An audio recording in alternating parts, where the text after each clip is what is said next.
This is day 2 of the challenge that I've set for myself to talk to the camera every day for 30 days.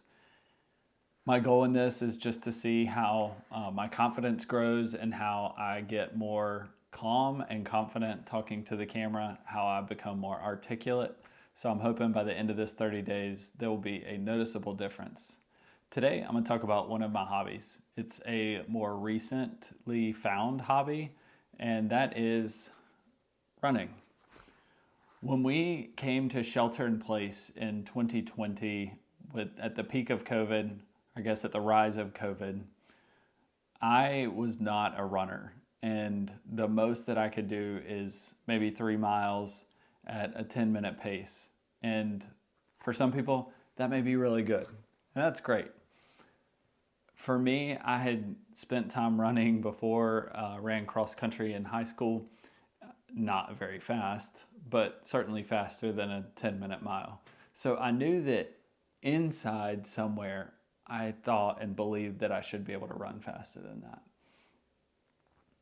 So when I came home, my wife, who is a runner, encouraged me to get out and run with her. And so we started pushing our kids in a double stroller, and we would just run inside of our neighborhood because we couldn't drive out anywhere.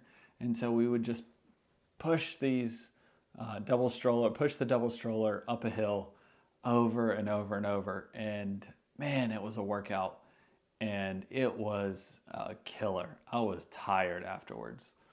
But what that did for me was that created a space for me to kind of break through a barrier that I felt like I just couldn't run any faster, couldn't run any further. But running with her, I found a real joy in running. And it could have been because it was with somebody that I care about. It could have been because I was able to actually see progress. But during that time, I found that it was a good escape. It was a good break for me to get away from the screen. It was a good break for me to get away from the stress of work. And so I actually fell in love with running. That led to a pursuit of just continuing to push and trying to go further, trying to go a little bit faster. And I was able to really see a lot of progress, and that was encouraging. That also led me to continue to try hard. One thing that Katie tells me often is choose your hard. It's hard to sit at a desk and look at yourself and know that you're overweight. It's also hard to put on your shoes and go for a walk or change the way that you are doing life. Choose your hard. And so for me in that season, it was choosing my hard, and it was trying to take the next step. And that next step might have been signing up for a race, like a half marathon, or trying to learn how to swim and ride a bike competitively and do a triathlon. In that time, I was really able to set a lot of goals. I was able to achieve a lot of goals. But what that allowed me to do was just challenge myself in like a different way. It wasn't a mental challenge. It was a physical challenge, but it was also a challenge of like, how mentally strong am I? Can my legs carry me the distance? But more than that, can like I continue to fight in my mind and battle with, can I sustain this pace? And whatever the race is, whether it was a 5K or a half marathon or a full marathon, the love for running, like it consumed me in a way that like I knew was healthy, but it was also consumed me in a way that was something that I knew would build in my health long term.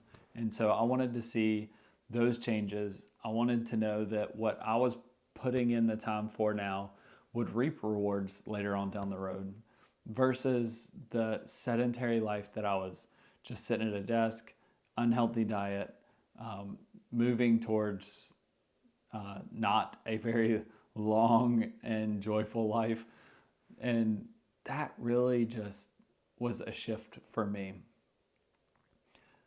The joy of running has just shown in so many ways. The groups of people that I've been able to run with, and really the way that I've been able to connect with my wife has been really cool, because it's a journey that she's been on for a long time, being a long time runner, but it was a journey that I was able to share with her. Being similar paces, it's been really fun because we compete. She is, I'm able to beat her at the 5K and 1 mile, so I can kind of egg on a little bit and give her a hard time. But when it gets past the 5K mark, which is 3.1 miles, she absolutely destroys me. And so in the marathon, she beat me by, I don't know, like 5 or 6 minutes. In the 5K, I've been able to beat her recently. So it's just a really fun, like, we're able to challenge each other, but yet, like, really cheer for one another and see the success in each other and be really proud of them for that. And so I'm really like, this hobby has become much more than just a hobby or a pastime, but it's become something that I've like fell in love with because of all the different joys in life that it brings me, not just in my own health, but the friendships and relationships that I'm able to experience because of it. So if I can leave you with one thing, it is find a hobby that connects you with other people, but also makes you a better version of whoever you are. That's what running's done for me, and that's why I'm really proud of this moment.